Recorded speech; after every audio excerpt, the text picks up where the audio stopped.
This is a quick video to help you understand about the latest YouTube update, and it's not a great update. The first one is related to stories.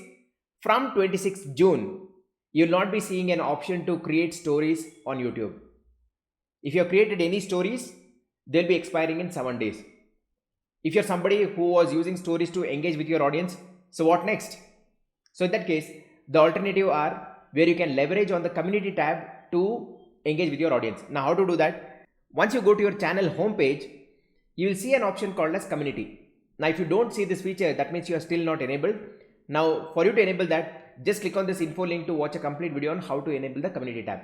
Now, when you go to community tab, it has a lot of features that are available where you can post the images. So say for example, I posted a picture on the Mother's Day and I posted the other pictures. You can certainly post and get good engagement as well. That's one way of doing it. You can also create image polls where you can add multiple images and ask your viewers to choose what they really like. This is a great way to engage.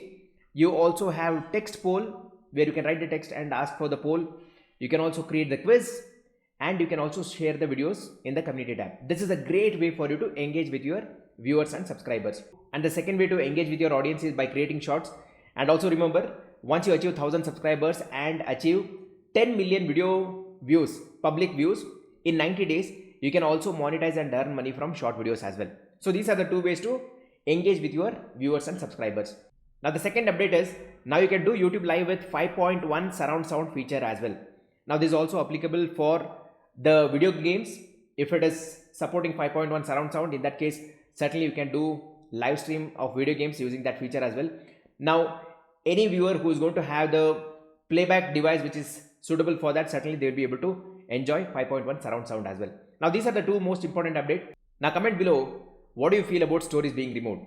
I'm Sriram, Benur. I'm going to see you in the next video. Till then, take care and bye for now.